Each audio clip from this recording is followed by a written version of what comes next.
What's the reality of starting a business and going through that journey of entrepreneurship? So I remember this was about 10 years ago. I was a consultant at Deloitte and I didn't enjoy my life very much. There were too many constraints and I had an itch to see what I could do by myself.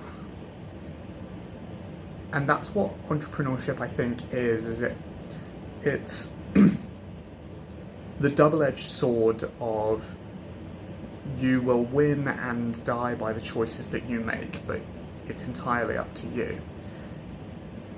And I think that's the reason why I play. But on a day-to-day basis, it's a challenge. I think Elon Musk put it really well in that entrepreneurship is like chewing glass and staring into the abyss.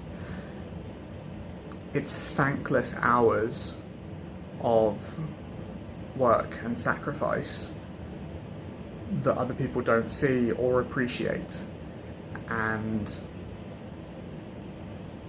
it can be a challenge. Like, there are so many highs and so many lows that have happened over the last 8 years since really starting business, and that's what I wanted to talk about today, was the reality of what is it like. And so when I started our first coffee shop,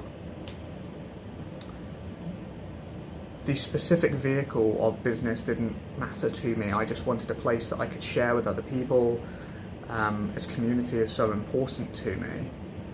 And it's ironic because business is potentially the loneliest thing that you can do, because you are standing out by yourself, you are creating your own wolf pack. Like, that's what it is. And over the last 8 years, we've interviewed thousands of people, hired hundreds, over 200 people for sure, potentially getting on to 3, who knows at this point.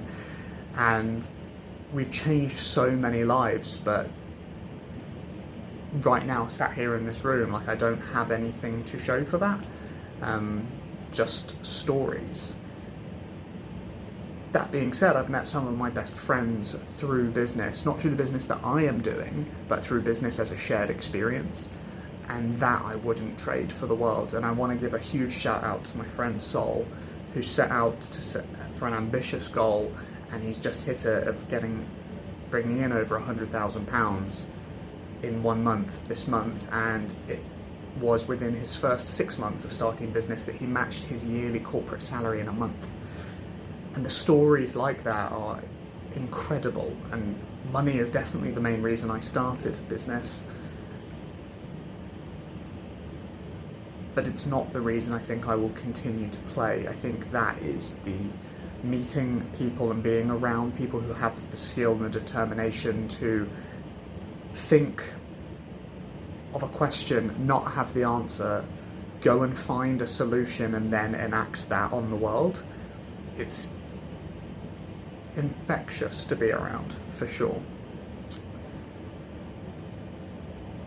But on the whole, business is hard. You take on so much risk. When things go wrong, you're the one that has to come and sort it out. Not working weekends, bit of a joke.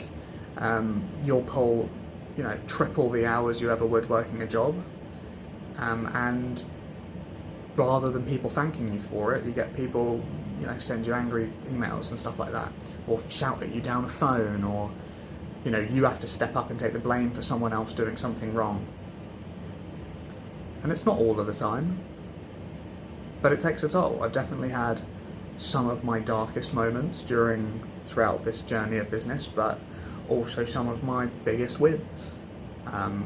Like, who else can say that they had a chocolate factory? And the stories to go along with it, that builds character that you can't trade. I like to think that if you were to create and design a hero in a story, they wouldn't have no obstacles to overcome, because that wouldn't develop someone who is great. But it is still painful, for sure. So yeah, I think all in all, the freedom to do what you wanted and the people who you can be around is definitely the way to go. But the irony and the fact that it's so lonely and so much effort, it's kind of a paradox. And so I want to leave you with my one rule that I came up with, Millie, that has served us so much, is that you can quit anything you want in life, but you can't quit on a bad day. Take the time and the effort to get to a win, and from the top of the mountain have a look and see if the view is worth it, and only then, if you decide it's not, then you're allowed to quit. And that's it. Have a great one, guys. Peace.